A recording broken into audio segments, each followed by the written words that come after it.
Um, I have the honor and the privilege to introduce to you the journeys of these two founders who created successful startups and exits, as you know, in India are few and far in between, but they were able to get some good exits, and I think we'll spend some time today going through their journey, and that I believe should be adding some knowledge and value to the audience. So I'll quickly start with, I think they can do a small introduction and we'll start post that. Yeah, thank you, Manish. My name is Phanindra Sama. I was the founder of REDBUS. About 3 years ago, we exited the business, and in the last 3 years, one of the things that we did is we have a sandbox in Nizamabad now. That's my hometown.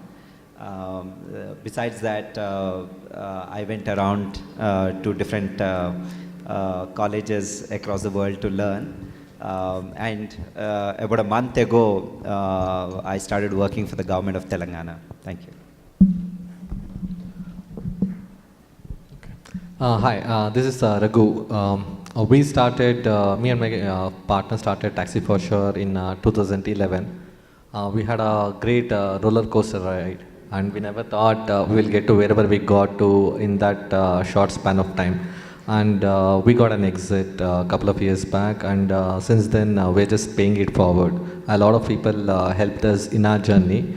Now we are helping a lot of startups in their journey, be it the support they require, be it the capital that they require, or probably some of the mistakes that we did. We don't want them to make the same set of mistakes, and that's what keeps us energetic on a day-to-day basis.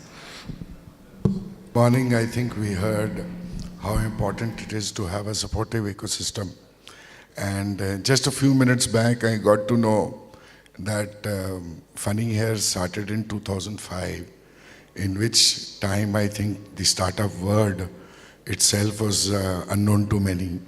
And I would like him to take us through his early journey. He was, I think, at Texas Instruments, and take us through his early journey. How did the idea originate? And how difficult was it to build a business around it? What were the initial challenges of execution and implementing that business? And then I think in the next part, what we would like to know is, as in the morning we heard, that had Zoho got such a ecosystem available, would it have been different? So over to Funny. Sure. Thanks, Manish. Yeah. So we started in 2005. I was working in Bangalore, and then parents were in Hyderabad. I used to take buses frequently. And then Diwali of 2005, couldn't get a bus ticket. And then, prior to REDBUS, the way the tickets were sold is you go to a travel agent, and then he makes a phone call to bus operators to find out if they have any seats. And for over a year that I worked in Bangalore, I always got a ticket whenever I went to a travel agent. But this particular time I couldn't get a bus ticket because it was Diwali. And then I ended up staying in Bangalore for that long weekend. But I thought, knowing about computers and etc., I thought, why can't this whole industry be computerized? Where the bus operators, all of them, mention what is the inventory that they have on a single website, so that when a customer goes to a travel agent, he just looks up on that website and sees which operators have a seat, instead of calling one operator after the other. At one click, he can get the whole inventory in the whole ecosystem. So that was an idea. And then initially, during that time, I'm talking about a time when Facebook probably was not launched. There was no iOS, there was no Android. Phones were non-internet phones. Many other things. The whole ecosystem was very different. Even YouTube had just then launched. Right, I'm talking about that that ecosystem. It's only like maybe 12 years ago, but it appears like many years ago. And then, because there was no word of entrepreneurship, during that time, what was popular was open source. So we wanted to create this solution as an open source solution and give it to bus operators to use for free, so that as a customer we would benefit. So with that idea, I wrote to my flatmates. We were all bachelors flatmates in Bangalore. So I wrote to them, and all of us came together, started writing the software. One thing led to another. We ended up at TIE, the TIE chapter of Bangalore. That's where we got the mentors, and those mentors told us that this could actually be a business, and then certain tweaks need to be made to the whole business model so that it becomes a valuable business. With their help, I mean, they helped us through the whole journey, not just on the strategy, but also on things like how do you recruit people, how do you retain them, what should be the culture of the company, where do you get money, how do you spend that money, a lot of things, right? I mean, in that whole journey, almost every day you have dilemmas and you need somebody to solve it, help you solve, and people who have already been through that journey could be very valuable in that way. So that's how we could build REDBUS. Yeah. Over to Raghu. As I learned a few minutes ago, they started about in 2011, which was later. But even then, most of the ecosystems, even in Bangalore, were, I think, what Hubli is today, right? So.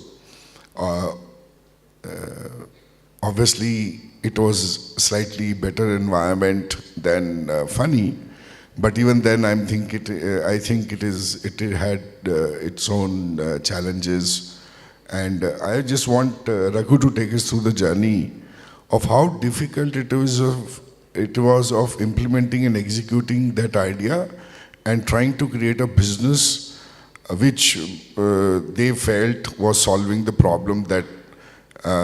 They wanted to solve, right? Was it solving it, or how was it? Sure. I think so. We got the idea of Taxi for Sure mid 2010, and so the idea essentially came because I used to be a consultant, and my partner used to be a business development guy, and both of us used to travel within India extensively, and whichever city that we used to travel to, finding a cab whenever we wanted was always a challenge. And we used to think, why can't somebody solve this problem? It's a very simple problem to solve.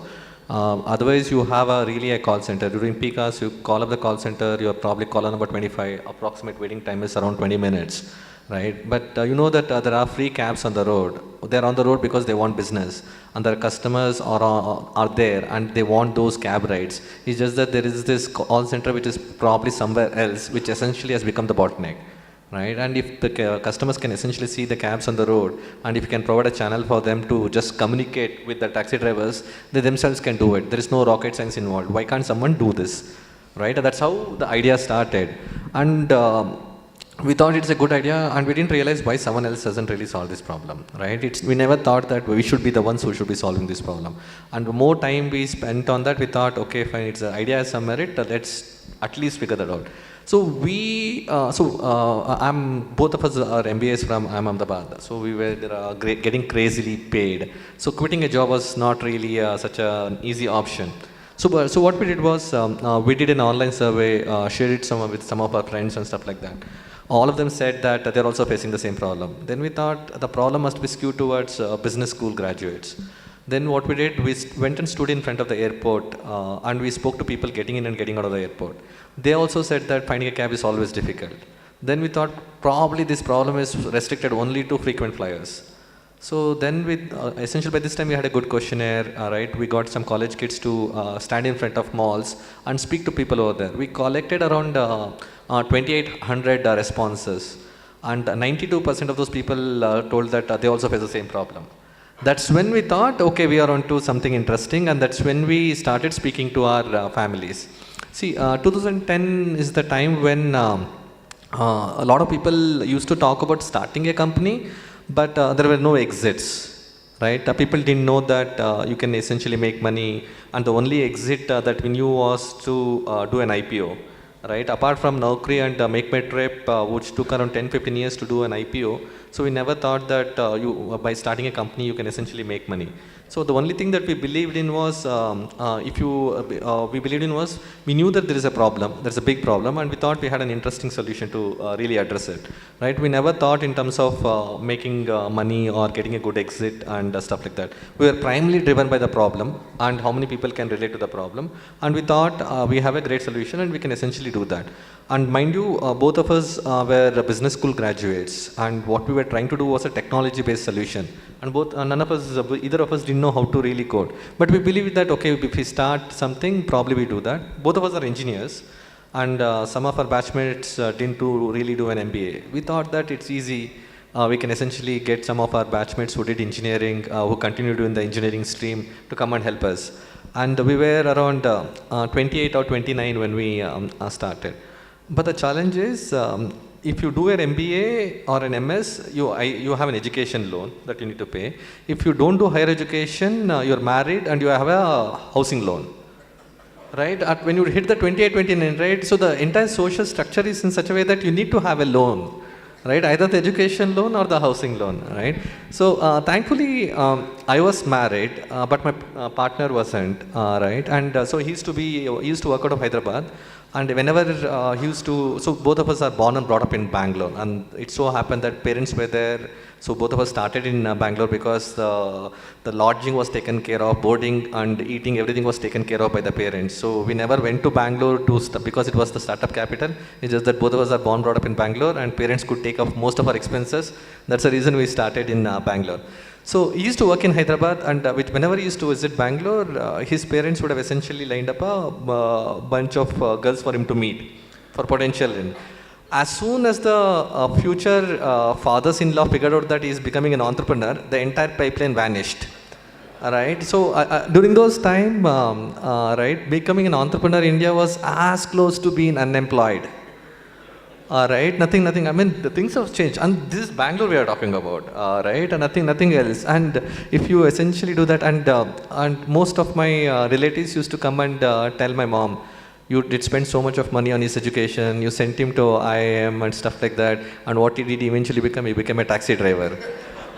Right? If you had to become a taxi driver, why did he had to spend so much of money to really do that? Right? And that's the way it is. But we never really seriously thought about this. But we went ahead and did that. And it was difficult to find the initial set of engineers and stuff like that, because even though there is so much of talent in Bangalore, during those times, people used to listen to a good startup story, but no one would commit.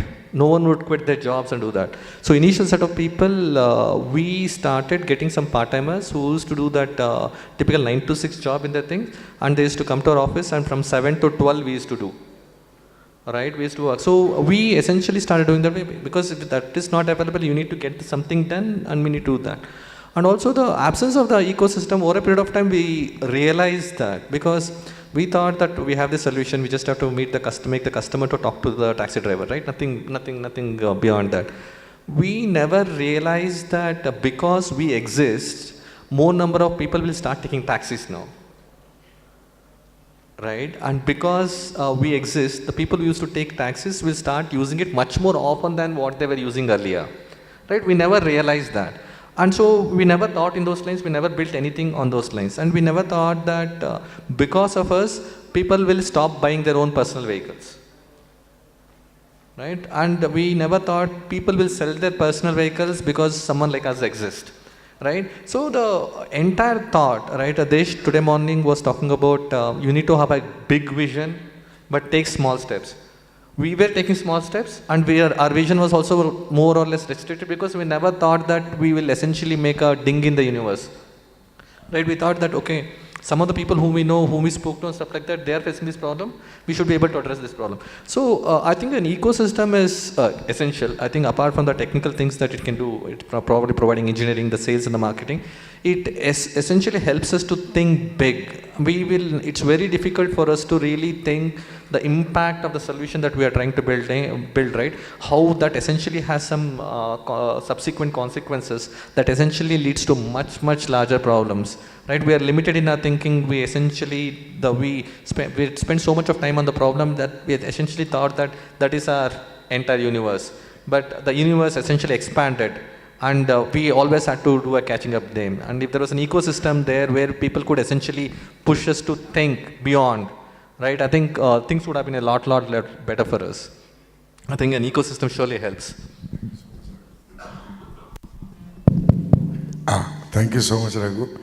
So now I believe we have a lot of entrepreneurs here. Moving forward, for the benefit of few of the people here looking to grow beyond Hubli, I just wanted very quickly either of them or both of them to take us through the challenges they felt of growing their business to multiple cities, and how did they tackle varied mindsets, spending habits, and cultural habits of the cities that they were going into. So either one could do that, and that will be helpful. Sure. I mean, in our case, it was simple. The buses, I mean, we started in Bangalore, and then when we had to expand to another city, we said, which is that city where most buses, I mean, most number of our customers are going to, right? From Bangalore, we had buses going to Chennai, to Bombay, to Kerala, to Hyderabad, to Tirupati, and etc. and all that. And we said, okay, which is the destination where most of our customers are going, and we want to go and start a branch office there. Because when you have more customers going there, right, I mean, there is likely that the word of mouth in that city is much more than any other city, right? And also, at that point in time, there are other problems too. Like you could book a ticket from A to B, but you could not book a ticket from B to A sitting in A, right? You would not get a return ticket. So by opening an office in Hyderabad, we could get the return tickets from Hyderabad to Bangalore. So it was a very easy choice, and that's how we went pan-India. After we had the second office in Hyderabad, again we did the same thing, where the buses go from both Bangalore and Hyderabad, and they go to Chennai. So we had to have the third office in Chennai, and the fourth office was in Bombay, and then Ahmedabad, and then from there Delhi. So that's how we went all over India. But another thing that helped us is, rather than actually, I mean, many of us think that India is the same, and whatever policy that you have, or whatever discount that you have, or whatever website that you have will remain the same across India or anywhere in the world, right? But if you start thinking that, no, each place is different, right? And India is certainly very, very different. It's like the whole Europe put in one country, right? So if you start thinking that way, I think as entrepreneurs, we benefit a lot. For example, we had cash on delivery. So cash on delivery in Bangalore would cost about 30 rupees. If you want a ticket to be delivered at your house, the delivery charges are 30 rupees. And we had 30 rupees across the country. We realized that, I mean, the number of deliveries that were happening in Ahmedabad were very, very few. Right? For a long time, we did advertisement, we did this, that, nothing worked, right? And then we asked the manager there and said, okay, what should we do? Then he said, 30 rupees, haan, koi pay nahi karta hai, right? But the product manager, the marketing guy sitting in Bangalore said, the customer who uses internet to buy ticket is so and so, and that guy will pay 30 rupees wherever he is, because he's an IT guy and etc. and all that, right? But for once we said, okay, let's go with the manager, right? And then we reduced it to 10 rupees. Suddenly the number of home deliveries went up. And there's another one also, like in Delhi, we were doing the same 30 rupees, but we could never break even on that, because Delhi is like 3-4 towns put together, right? Noida, Gurgaon, this and etc. It's like a large one. And we just could not deliver at 30 rupees. And then the manager, they said, no, we should increase to 50. We were very hesitant that the number of this thing will go down. We increased to 50, still the number of deliveries are the same. Because there the people are fine, they think differently. So, I mean, when you think that way, right, I mean, there are many, many such examples that I can tell you how we benefited out of thinking that each state and the sub-state is different. Yeah. Follow-on question to Raghu. So he's given client perspective as how they have different spending habits, different cultural upbringing, and therefore have very different viewpoint on what you offer, right? But different question from a Raghu perspective, how difficult was to onboard your vendors, the taxi drivers?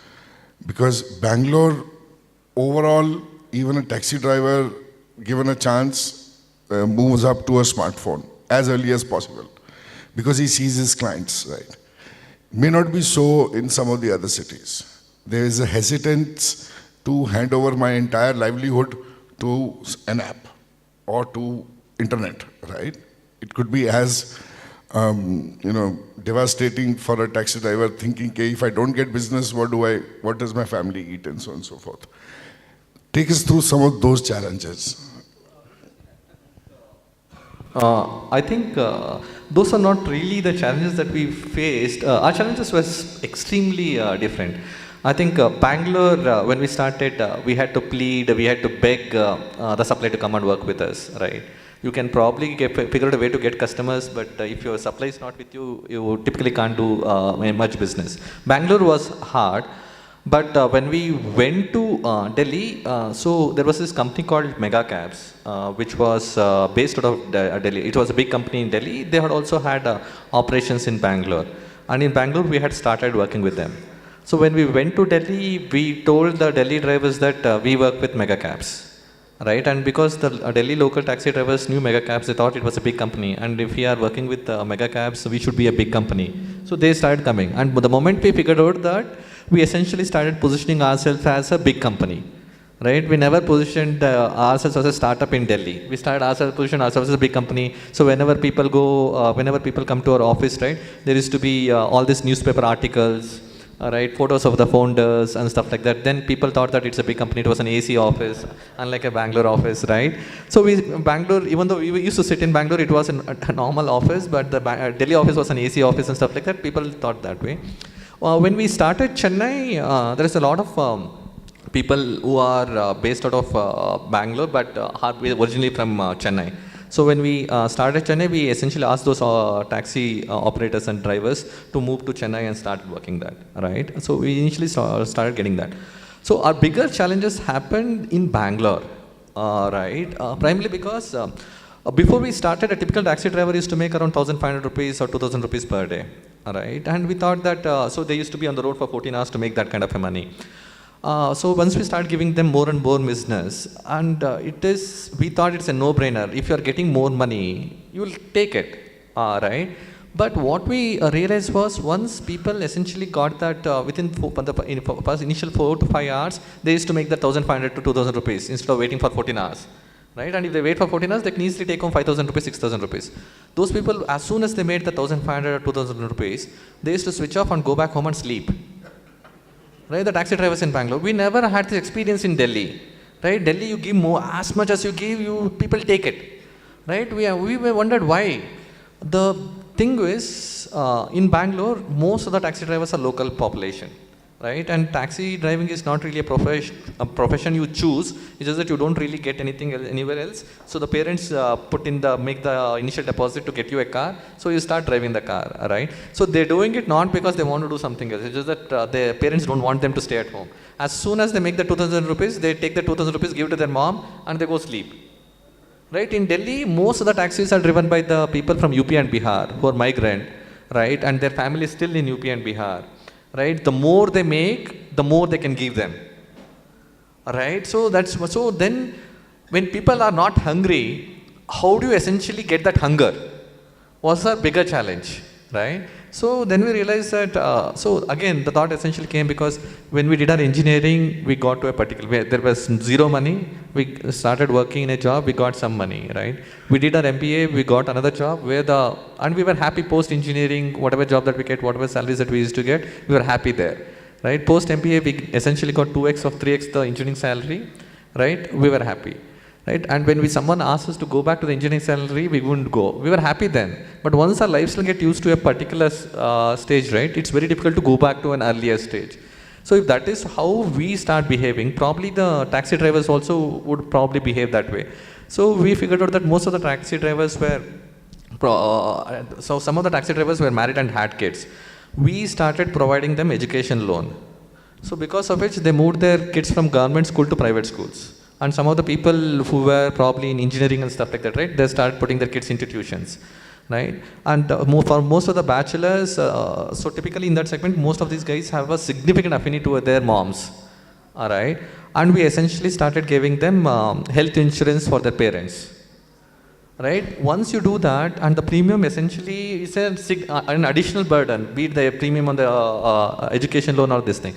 And once people got hooked on to that, right? So then they essentially didn't want to go back to a state where the kids were going to government schools, or probably schools which are not really that great as per them, or probably where their parents had to essentially compromise on their health and stuff like that because they don't really have a great insurance plan. Over a period of time, we essentially got those taxi drivers to essentially got into housing loans where they could start buying houses. And no one had dreamt of buying a house in Bangalore, right? And once people essentially started dreaming such kind of dreams, we had the entire fleet on the road all the time.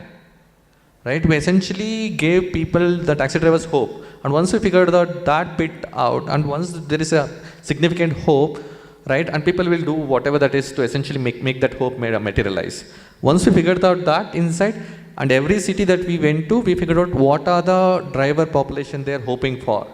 And is there any way for us to essentially make it happen? Right? And once we figured out that inside, we started working on that everywhere. And it started working for us really, really well.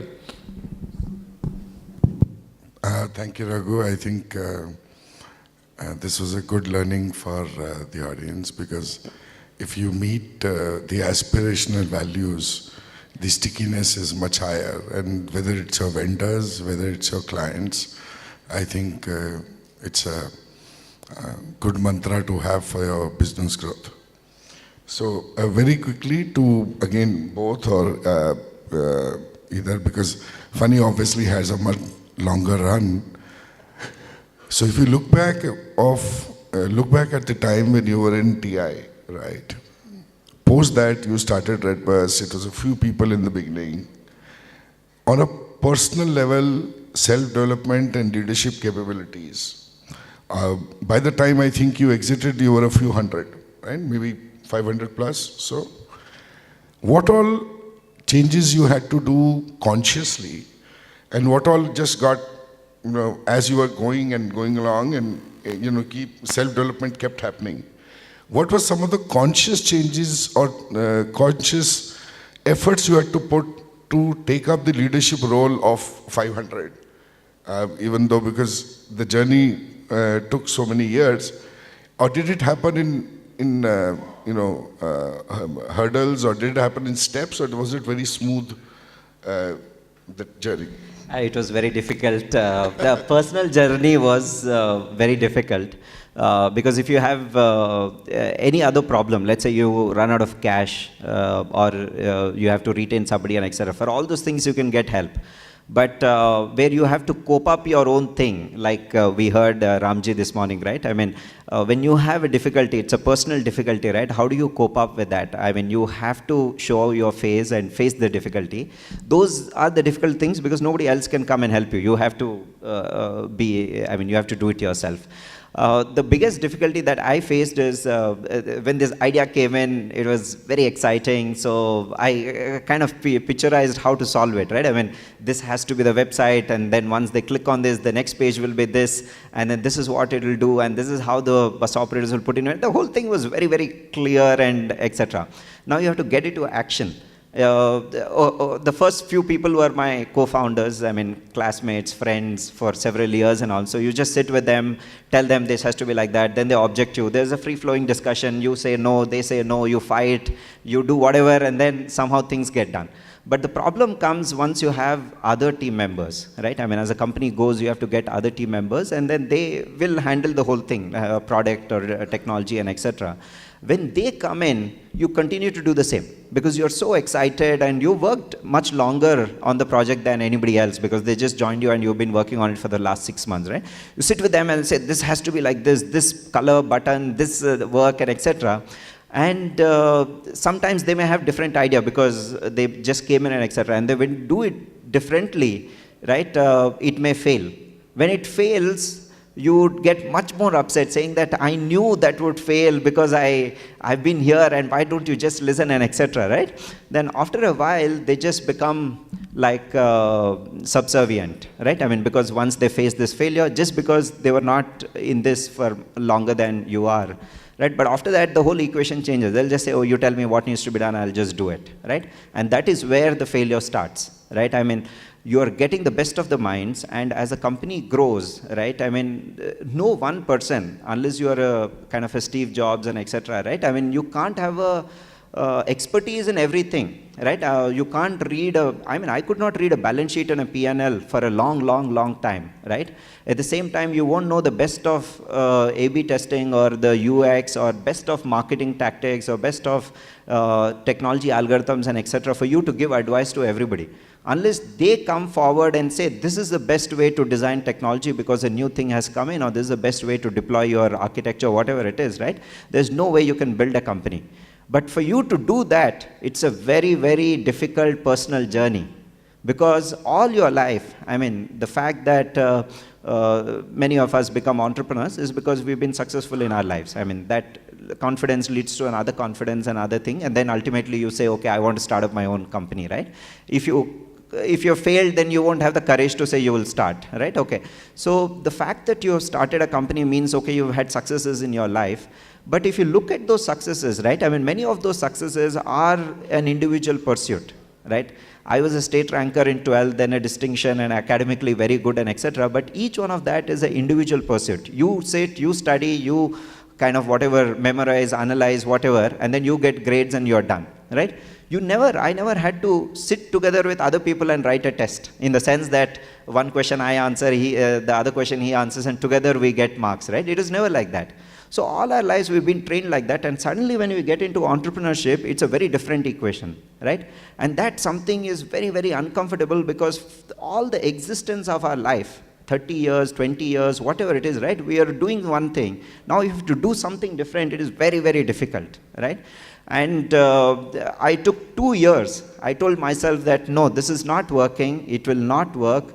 I have to step myself down and let the others do, and do whatever they want to do, because they also have excitement, ideas, and they're capable. The reason that we have hired is they're capable and they're smarter than us, and we should just let them do, right? And that journey, I mean, though it is easy to say that from tomorrow onwards I'll do that, it was a very difficult journey for me for 2 years. I mean, so much so that I was losing confidence, I was losing interest, because you come there, you can't do anything, right? You go to office, you just sit, right? Whatever others are doing, you just see and go. It is a very difficult thing, but over time, you'll get used to it. Even now, I'm on that journey. I'm not perfect there, but I want to get better and better at it. How do you delegate? How do you let others have the same excitement that you have, right? One last thing I would say, that I used to think it was very much an Indian problem, right? I mean, in India, we are marks and whatever, everything is individual pursuit, and hence we have a problem with teamwork. Like I mentioned, after exiting REDBUS, I was going to different universities and studying and etc. So I did a course called Social Psychology in Stanford, right? I mean, there they were teaching about psychology, etc. and all that, and there they were actually praising, they were saying in the Eastern culture, people work in groups, whereas in the Western culture, it is all about individualism. I mean, they were saying we all encourage individualism, and we are very bad managers and very bad at putting together teams and companies. That tells me that it's even worse probably there. And all of us, I think, probably all of us as human beings have to make that journey of how do we make and work together as teams. And if you have that, I think you can build anything. Right? When you can run a nation, you can run a company, you can do anything. Thank you. So, thank you, Fanny. That was very insightful. Before we move on to the exit learnings, I think a quick round with Raghu on any interesting incidents in your self-development journey, leadership, when you are being looked upon. Not even 500, I think yours was much larger, because the entire taxi driver fleet must be in thousands all over India. They were looking up to you, right, as the leader. How do you take that leadership challenge, and how do you convince yourself that I'm doing the best I can, being a good leader? How difficult is that?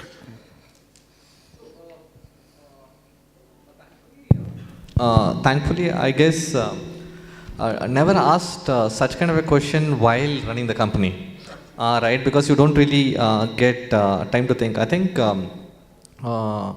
There were quite a few incidents. I think just to add to what Funny said, I think the biggest difficulty is to getting out of our comfort zone. Right, and it's the most challenging bit essentially while running the company or trying to be a leader and stuff like that, right? And the CEO's job is, I think, the worst job, right? Because you're answerable to everyone, right? You're answerable to your investors, you're answerable to your partners, you're answerable to your employees, you're answerable to your driver partners, you're answerable to all the vendors. Right, and a typical day is extremely bad, right? The early morning you wake up because the customer didn't really get a cab, right? From there on, right, the operations team hasn't really turned out really good. An investor calls and gives their peace of mind, right? And the review meeting also essentially goes for a toss. And in the evening you have an interview for a senior guy, and you want the guy to come and join. Alright, so the day has been extremely bad, but now you need to paint a picture that this is the best company to work for. Right, and that is hard. That's hard because I mean you are asking those questions. Why am I even doing this? Right, now you have to sit across the table and tell the other person that this is the best company to join, because right, and that's tough. I think one of the things that essentially made us what we are is I think we were pretty early in our journey, right, and there were this set of drivers who used to get consistent bad feedback. So after repeatedly telling them to improve their performance, they didn't go ahead and do that. And we didn't have any choice, so we removed these 4 drivers on a particular day. At 10:30 p.m. in the night, these 4 drivers were drunk and they came to office and ransacked the entire office. Right, and even all our employees were there in the office, everyone is scared. Right, and so we call the police station, ask for their help and stuff like that. They told the inspector is not there, come tomorrow morning. So the next day morning we go there at around 8 a.m. The inspector comes at around 11, right? So we've been standing there. When the inspector comes, along with them, inspector, the 4 drivers are there. Right, and the inspector is making those 4 drivers sit in front of him, and he has asked me and my partner to stand in the corner. Right, and we were there from 11 to 8 p.m. standing in the corner. Alright, and we are asking some existential questions. Why this? Why are we doing this? Alright, and no degree from any institute, right? Be it you are from an IIT or an IIM, no one trains you for how to deal with such kind of situations.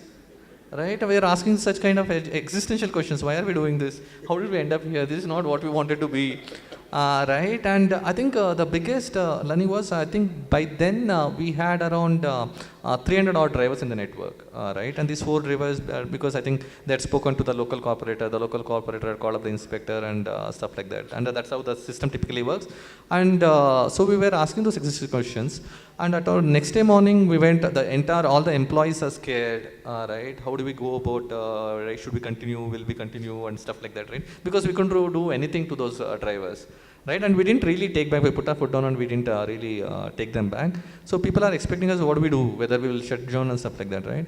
And that's when we decided that we will not let 4 drivers decide what will happen to the 300 drivers that we had. We'll never let the minority decide what the majority should behave. Right, and once that became learning, we spoke to the employees, telling them that that's the culture of the company. We'll not let few people decide how the majority should really behave and do. Right, and we are disrupting the ecosystem. If we are disrupting, that means that someone is losing their job, and whoever loses the job will never be happy, right? And if they're not happy, what will they do? They come and do what the drivers did, right? So essentially it became culture that whichever new office that we start, right, how soon the office gets ransacked was a metric as part of the culture, right? Delhi got there within a week, right? Chennai took 7 months. And the moment the Chennai office got ransacked, the Chennai guys were so happy they had a party. Because so someone is coming and essentially ransacking the office, that essentially means that you have disrupted, you have arrived, right? Till then you haven't really arrived. So we got ransacked by the taxi drivers, we got ransacked by some of the fleet operators because some of the drivers left them and came and became drivers with taxi for sure.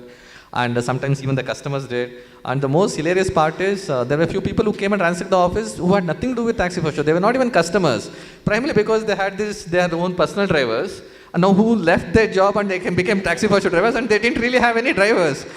So then that essentially once it becomes part of the culture, right, then you know what it is. So looking back, it feels good that we did something like that. But during that time, we never thought that it is more leadership and stuff like that. It essentially the way we are, and essentially the company essentially became an extension of who we are, and that essentially did that. And the second bit was I took a significantly longer time to let go of a senior hire, right? And I think because of the value system that we are brought in probably as South Indians, right? Right? Everyone is good, right? If you're not able to find good in others, there is a problem with us, not with them, right? And some of these guys come extremely highly recommended by other folks.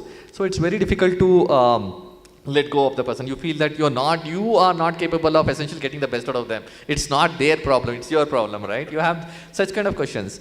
And the more I continued and stuff like that, right, I figured out pretty early that that person is probably not delivering to an extent. And because one is, I was not comfortable in essentially getting into a firing interview, right, a separation interview, right, because of which I didn't want to get into that meeting. And I had a lot of self-doubts in myself, and I continued. I lingered to an extent where rest of the people also got to know that that person is not delivering, and they didn't really understand why am I not really making the call, right? And the moment I made the call, and people came to me and why did you take such a long time, right? It's not just about what we do, it's not about what we don't do, also is part of the leadership. It's not about the direction, it's not about the vision, it's not about having a tone all or essentially painting the big picture and stuff like that, right? The lot of things get communicated on with the things that we do, and more gets communicated with the things that we don't do, and that was a huge learning. And then we essentially start looking at, okay, what are the things that we are not doing that we are essentially trying to communicate, right? And we had this bunch of values: being honest, being open, being transparent, and stuff like that, right? They were there on the paper, right? But as a company, we were not really probably doing it, right? And so the moment we got that there are few things that we are not doing, when we are communicating few things, we essentially opened it into a huge company-wide feedback, right? Please let us know what you think, because the only way for us to really figure out the things that we are not doing and what are we communicating with, that is through feedback. And the moment the feedback essentially came in, we realized a lot of things. And we started acting on it, and we essentially made it a once in a 6-month feedback from all the employees that you write to us, you let us know what it is, right? And we essentially went on to making those feedbacks also unanimous, right? To an extent where people could write to us unanimously, but again people had doubts because you're sending it from your computer, so people can track it and stuff like that. We essentially put letter boxes in restrooms, because then you can't have CCTVs in restrooms by government order, right? So, and people will never get to know who essentially wrote and put it there, because what we really wanted was the true feedback. We didn't want praises, we didn't want to understand how good we were and stuff like that. We wanted to understand what is that we are doing right and what is that we are doing wrong, so that we wanted to get it corrected. Few things which we understand, we'll probably act on it. There are a lot of things that we don't know, right? We had to know that, and as soon as we started getting that right, things became a lot better, right? And so people only tell me what to do, and I do it, and they think that you are a good leader. All right, and I think being part of a good leader is essentially let people only decide how you want to be, and you try to be that, and I think things will be automatically taken care of.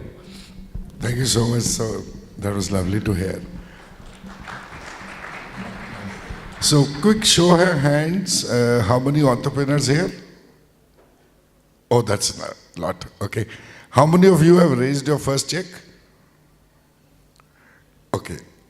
So, backtracking, I think before we come to the large checks they raised in exit, we'll come to the smaller checks they raised earlier in the journey of their startup. Quickly, 2 or 3 do's and don'ts, or 2 or 3 anecdotes of experience of failed attempts as well as successful attempts of raising the first check. Funny first. Yeah, so we didn't have any failed attempts. So the first thing was when we were selected by TIE, 3 VCs wrote to us saying, okay, we like what you're doing, we'd like to have a chat. By then we didn't know about VCs and how this whole thing works.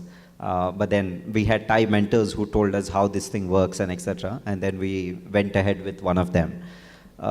Second was also like that. I mean, second was a little difficult because after the first funding, right? I mean, we used to get VC to our office almost every week, right?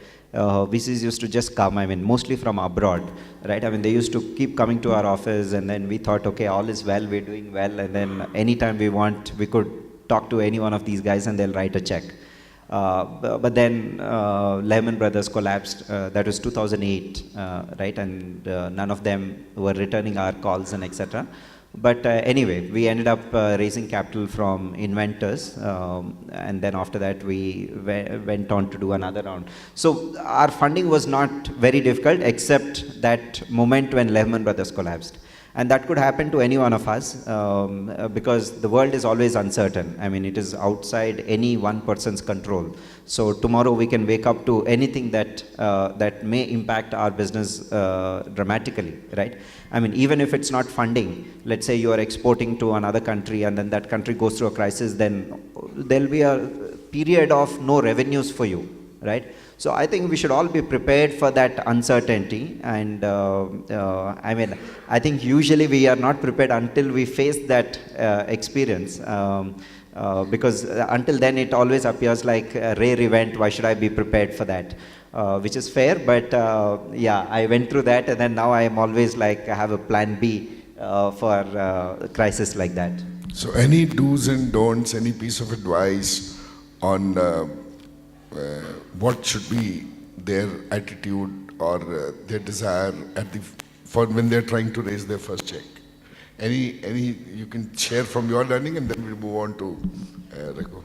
Okay, so actually first time when I was meeting VC, I didn't know what to do. So I just Googled up, right? So when I Googled, one of the results, there was a blog which said, okay, when you go and meet a VC, you have to have like a 10-year projection, and then you need to have like a coat and trousers and etc. and all that. Like you should look like a serious corporate executive, right? And I said, oh my God, I have to do all that, because naturally, like I usually don't wear a suit and all that, and I never had projections in place. It was just a idea, right? I mean, it was not as much a business thing and etc.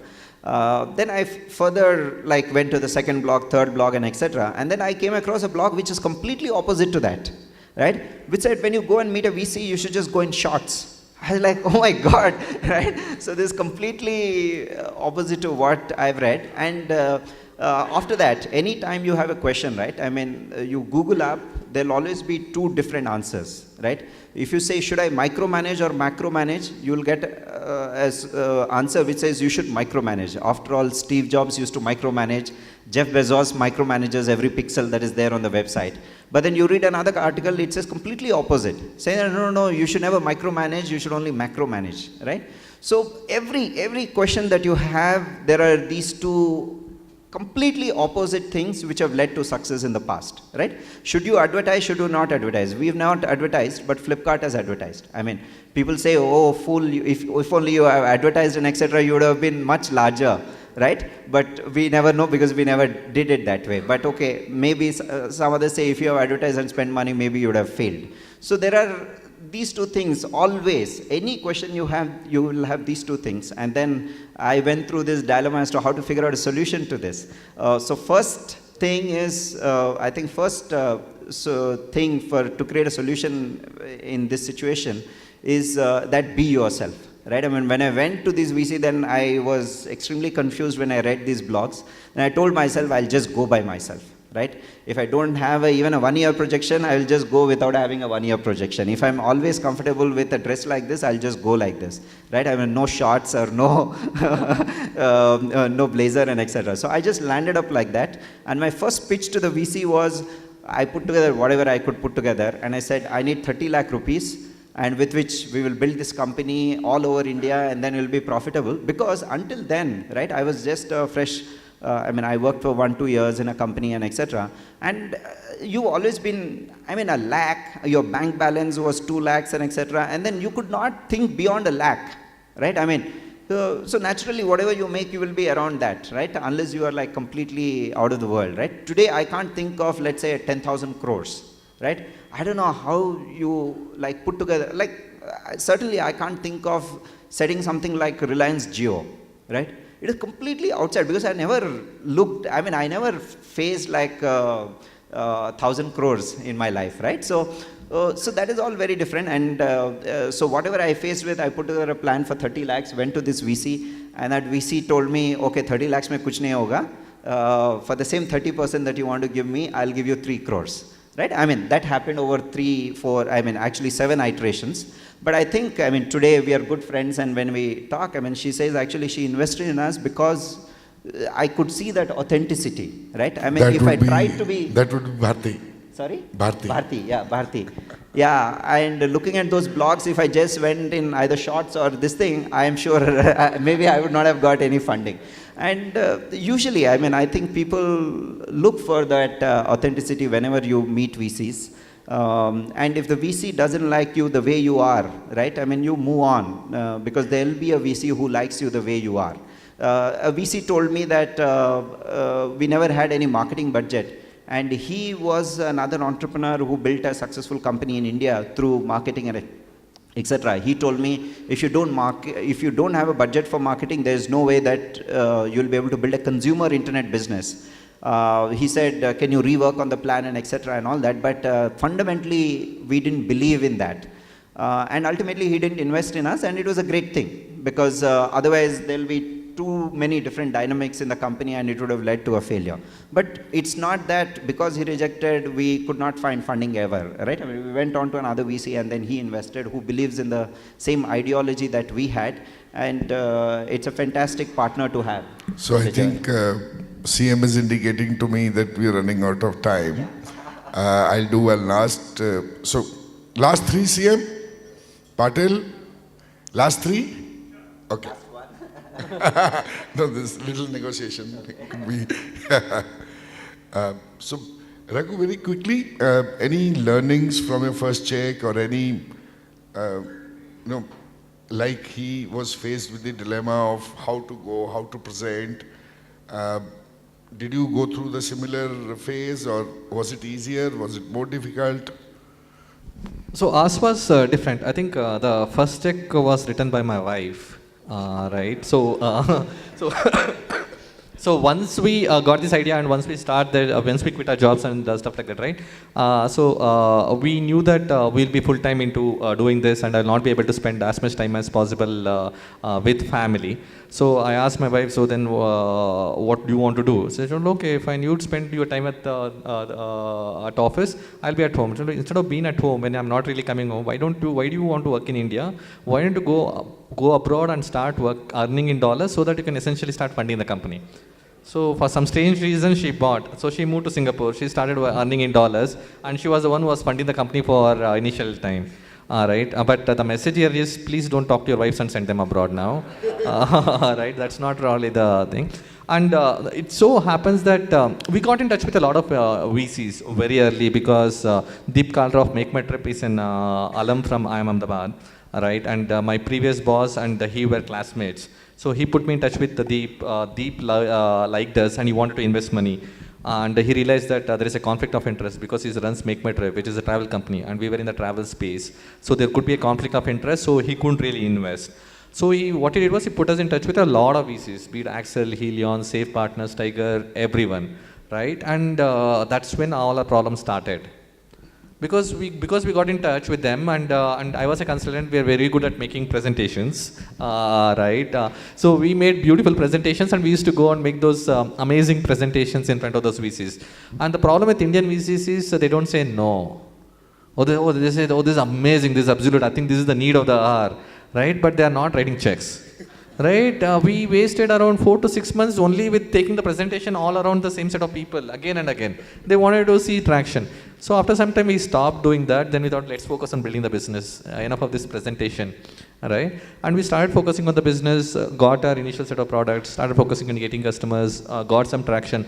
Once the traction started turning up, the VC interaction started moving. Right, and so we used to attend such kind of conferences and stuff like that. Right, earlier we used to be so scared of sharing the idea with anybody.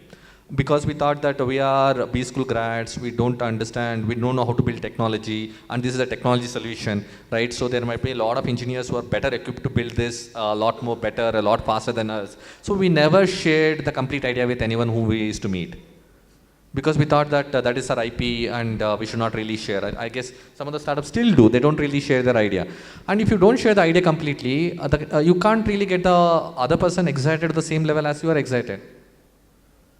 Right? So you are essentially doing yourself a lot more harm by meeting interesting people, people who want to essentially help you, and you're not sharing the complete idea because you think that that is the IP. Right? And whatever little experience that we have in running a business, right? Idea is probably 1% to 2%. I think the remaining 90 to 98% is essentially execution. Right? A lot of people, so there were tons of people who had the same taxi culture idea before. A lot of people now say that they had the same idea as Flipkart 2 years before Flipkart started. But where are they now and where are the Flipkart founders? Right? It's typically the execution. So one thing that people should not typically be doing is to not share the idea. Right? And they also wasted a lot of time. Once we realized that we became shameless. Right? Whether people were interested in listening to us or not, we used to catch out of them and we used to tell their idea. Right? And through that we got our first set of initial angel investor. He essentially wanted to get rid of us. It's all okay, fine, okay, it's enough. Let's meet again. Right? And it so happened that he used to stay very close to our office. So he dropped by and he saw what we were doing, and they realized that we were genuine and we were trying to address a particular problem. And he spoke to some of our customers, some of the taxi drivers and stuff like that. He realized that, okay, we are onto something interesting, and that's when he put in money. And with that money, we showed some traction. With that traction, the VCs essentially put in money. So as Funny said, right, it takes probably 6 to 7 interactions. One of the few things that really worked for us is, in those initial interactions with the VCs used to give some feedback, right? You guys are managing the bookings on a Google spreadsheet. That's not the right way to really do it. You should essentially have a system to do it, right? Can you do this? So we thought, okay, building such a kind of system is not really a big thing. We can do that, but this is serving the purpose. Why should we build? Right? Because the VC kept on insisting that, so one night we sat, right, overnight we built this system to essentially move from a spreadsheet to a backend system where we can essentially track everything, right? And that was a turning point. They essentially figured out this, there are these founders who have a good idea, right? They're genuine, they're authentic, and they are open to feedback from VCs, right? Otherwise, you can't really fill something that is already full. If some entrepreneur comes across as, I know end to end of this business, you just give me the money and we essentially stay out of it, right? People don't really want to back those guys, right? If there are people essentially you understand, and people will also not back who treat investors as, oh, you are the God's greatest gift to mankind. If you put money in me, I'm the luckiest guy, right? People don't even fund those guys. People fund people who essentially are open to feedback, who analyze the feedback and who essentially come back and tell that, so you told me this, but I think it is not relevant in our business because of XYZ reasons. Or you essentially, people has given a feedback and you thought about it and you think it's relevant, implement it and go to the EC and tell them, so you told this, we thought about it, we thought it makes sense, so here we are. Right? And that kind of essentially, and if you are faster in that turnaround time, right? People see that you're open to feedback and you're extremely agile. Right? And then if you're going to learn something new, you're going to look at it, you will analyze it, and if you feel it is working, and you are good enough and you're fast enough to essentially implement it. And those were the things that really worked for us. So you need to be open to feedback, you need to be extremely fast, extremely agile, and you need to have your own point of view. You should not really take things at their face value. And that's essentially what got us our first check. I am getting reminders from all corners of the auditorium, so I think this was great. Thank you so much, Phani. Thank you so much, Raghu. Thank you so much for being a lovely audience, and hope this was meaningful and insightful.